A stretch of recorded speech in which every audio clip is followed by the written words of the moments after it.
Santos tem elenco inchado para a temporada e o técnico Odair Hellmann deve cortar pelo menos mais 7 atletas. Essas e outras após a nossa vinheta.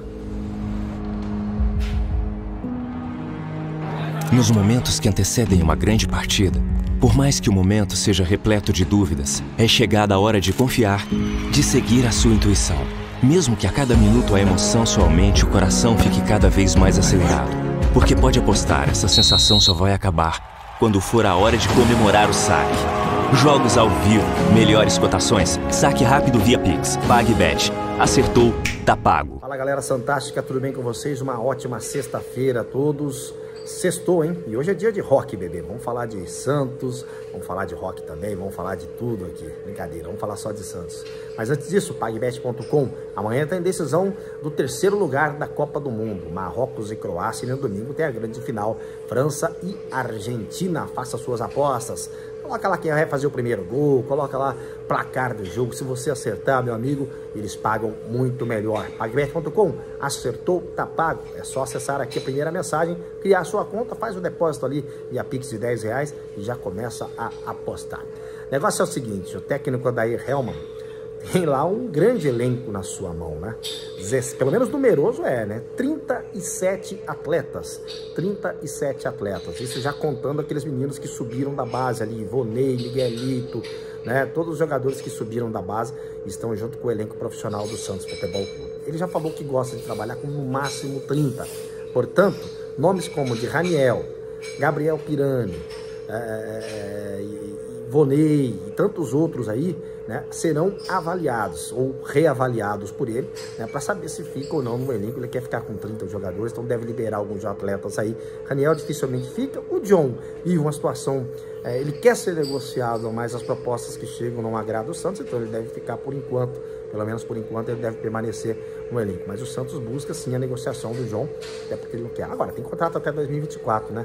Tem que tentar jogar, tentar ser titular do time aí, do John, que eu acho que ele tá no mesmo nível do João Paulo, no meu ponto de vista, né? Mas hoje o João Paulo tá na frente porque tá sendo titular, não se lesionou tanto quanto o John. Agora, outros jogadores podem ter oportunidade aí de mostrar o trabalho pro técnico. É isso, tem que mostrar o trabalho para a comissão técnica, principalmente o Pirani, né? Se não der certo, vai ter que ser emprestado. Outros jogadores aí, Balieiro, Jobson e tantos outros aí que não interessam mais pro Santos, né? E esses assim vão ser liberados, vão ser emprestados, não tem como ficar mais no Santos Futebol Clube. Não adianta você ficar com 37 jogadores, você juntar ali, não dá 15, né? Então não é bem por aí, né? Mas enfim, vamos torcer para que o Santos faça melhor esse filtro aí e escolha melhor os jogadores que vão ficar no elenco para 2023. Ontem eu estava conversando, né, e falando um pouco de Copa do Mundo, ainda não tem como falar porque a gente está às vésperas da final da Copa do Mundo, né? Como o nível do futebol brasileiro é fraco, né? Como o nível do nosso futebol, o Campeonato Brasileiro é nível fraco.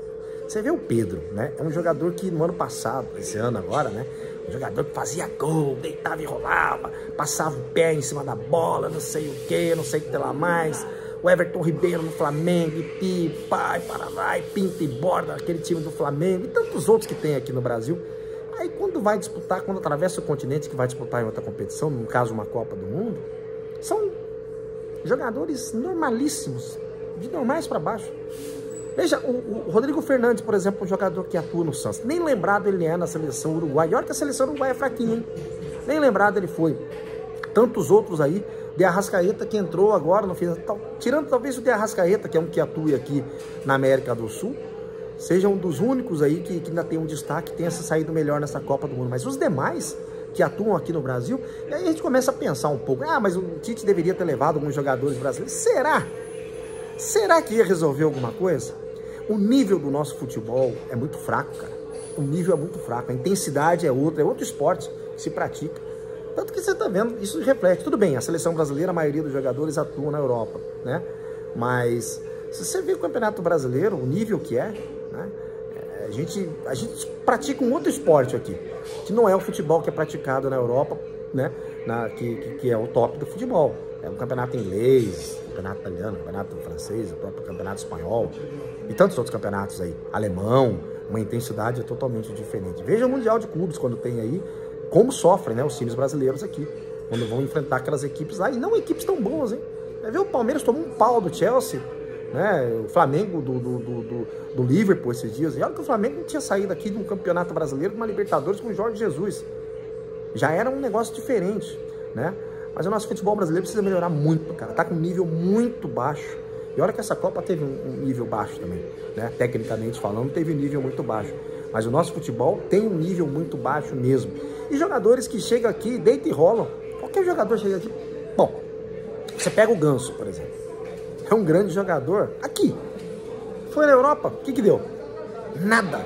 Não virou nada, porque não tem intensidade, não tem isso, não tem aquilo. Agora, pro futebol brasileiro, né? Pro futebol brasileiro, cara, qualquer um, quem tem um olho, chega aqui, deita e rola. Olha o Gabigol. Deita e rola aqui pra fazer gols. Quando sai também... Nada, já esteve lá na Europa. O Pedro foi um jogador que já esteve lá também, não virou nada. Então assim, nós temos que nos acostumar com o futebol de baixo nível, que é o futebol brasileiro, infelizmente. Quer ver um outro detalhe?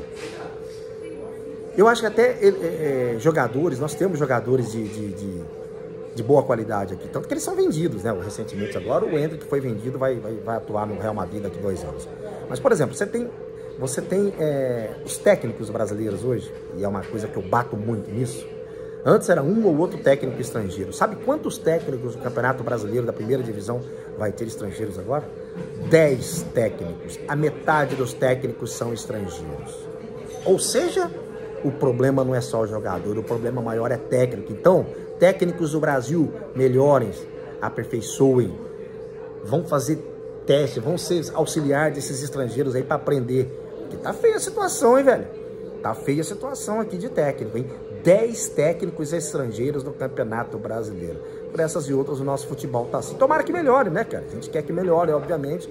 Quer que melhore. Enfim, um pouco de reflexão que a gente está fazendo aqui e pensando um pouco na situação do nosso futebol brasileiro. Bom, se tiver novidade, eu volto a falar de Santos Futebol Clube. Ontem teve uma entrevista muito legal com o Marcelo Camanducaia, falando a respeito de seleção brasileira, né? Tivemos a live ontem dos 15 anos, dos 20 anos da conquista do título de 2002. Muita gente participando, contando seus relatos também. E é isso. Mais uma vez, obrigado, Robinho, por ter feito o Santos, por ter sido protagonista de um Santos campeão em 2002 e também em 2004. Para cima deles, Santos, eu volto mais tarde. Tchau, tchau.